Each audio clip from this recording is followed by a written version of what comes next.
přátelé u dalšího videa a jsem splnil přání.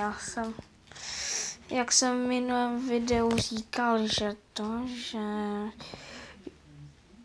že budu točit top 5 nejstrašidelnějších míst.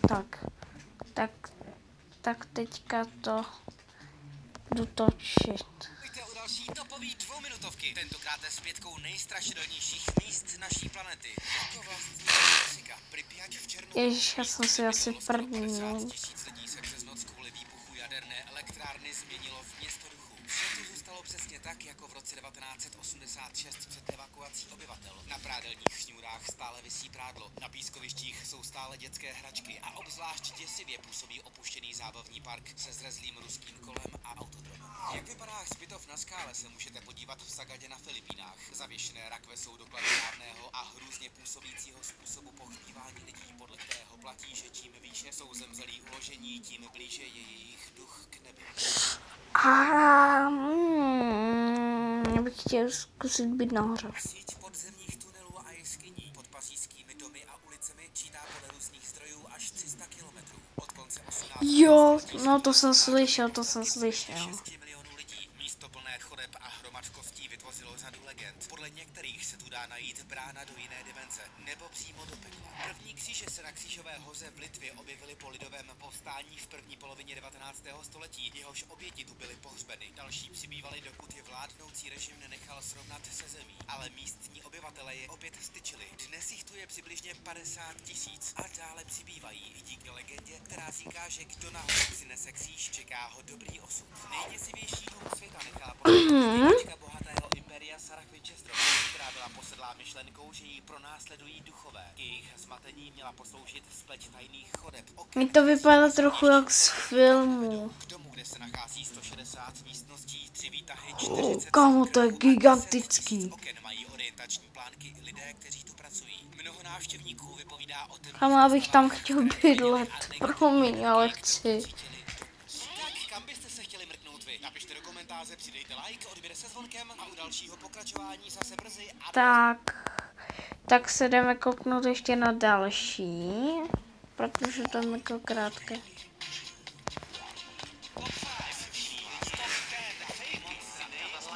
To nejlepší z internetu do 2 minut. Vítejte u další topový dvouminutovky, ve které dnes dáme zase jedno vaše přání. Tady jsou ta nejstrašidelnější místa v Čechách a na Slovensku. Hřbitov v Bláznu v Polnicích fungoval necelých 60 let od začátku 20. století. Za ty dobu kolem 5 000 mrtvých bez jediného nárobku. Jde hlavně o pacienty místní léčebny, ale Co to tam prasklo, nebo co to bylo?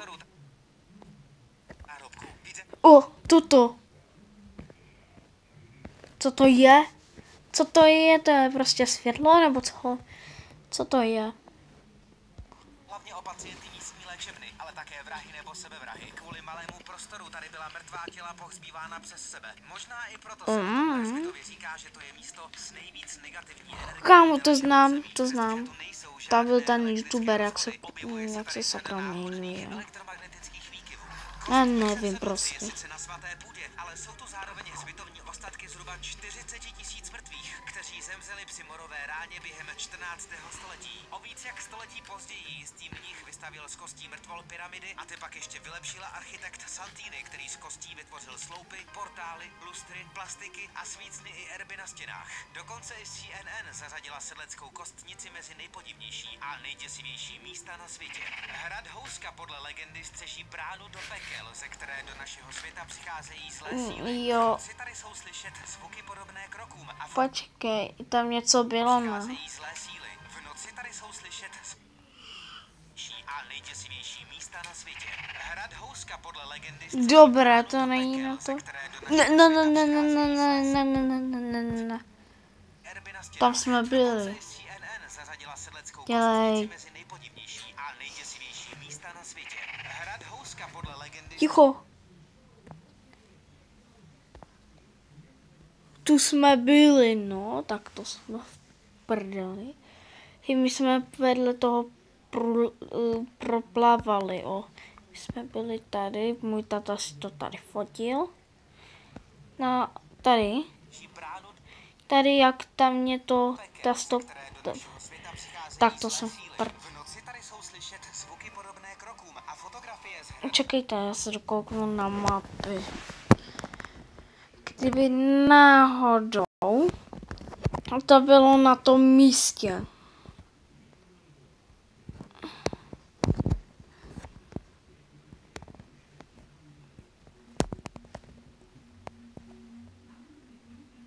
Hrad.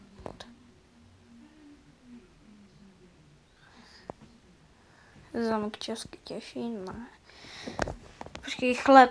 Jo, chleb.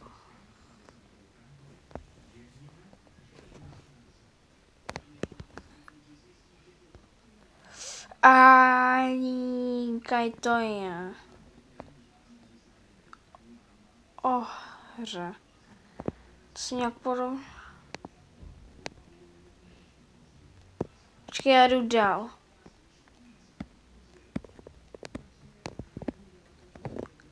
Jaj.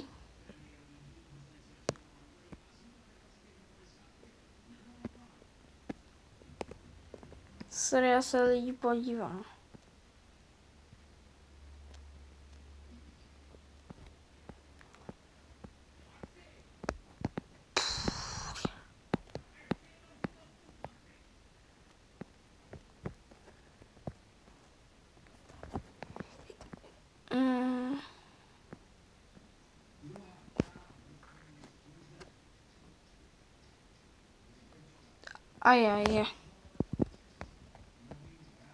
Ajaj, tam jsem byl, kámo.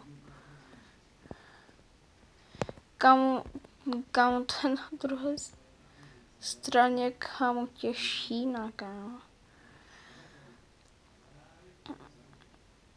A ještě jsem viděl, my jsme byli ještě tady autem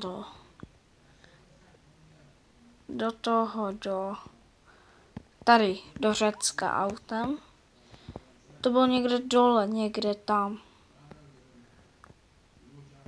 Tam to bylo taky něco divného.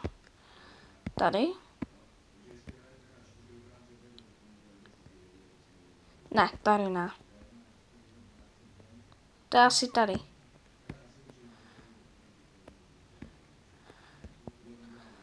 Jo, tu někde.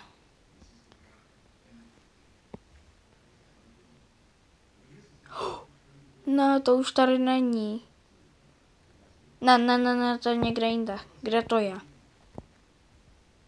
Tu je to strašidelné místo. Čum, jak je to daleko od Česka. Kámo, já zkusím.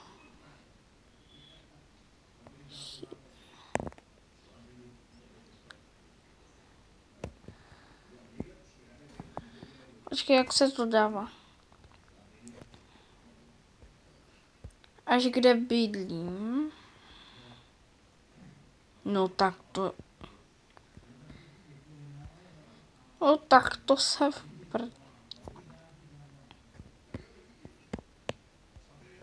My jsme jeli od Dolního Žukova. To bylo...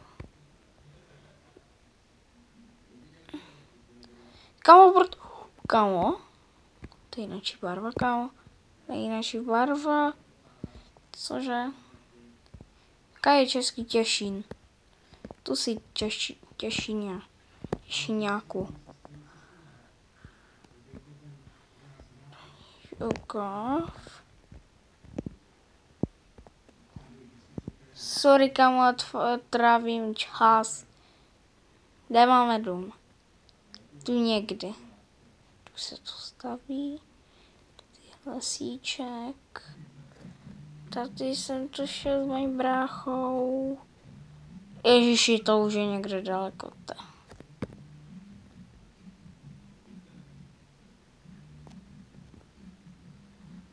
Tady.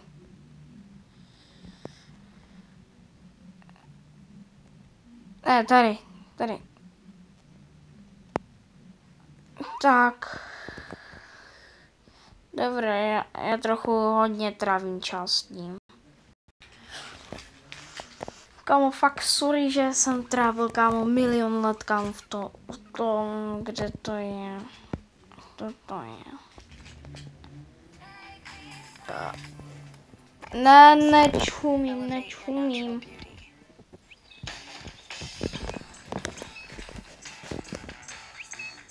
Slyšíš všude Crispy? Poslouchej svoje chutě. Kinder Crispy. 3 vrstvy křupavé oplaky. Crispy, no, Kamu, kde jsme byli u toho chleba, jo, u chleba. Chleba. To je chleba.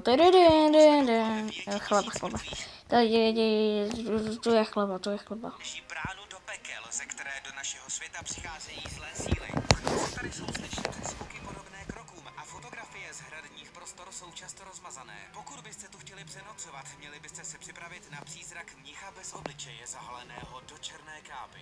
Bývalá psychiatrická léčebna Pezinok je oblíbeným místem slovenských lovců duchů, kteří se snažili vysvětlit jevy jako divné zvuky, křik nebo pláč. Podle místních tu nepřespávají ani bezdomovci, protože jim místo nahání hrůzu. Na Čachtickém hradě záděla nejznámější masová vražedkyně slovenských dějin, krvavá hraběnka Bátory, neboli Kamu se jí hýblo oko, nebo to je tak blbá kamera, že se to prostě bylo, chápeš?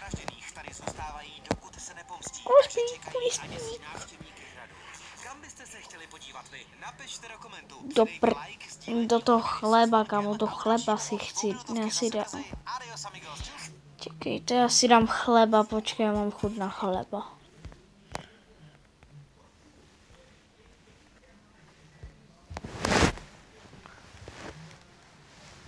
Jdu už.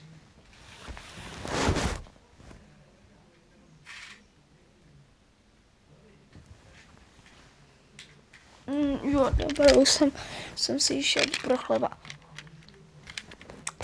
Dobré.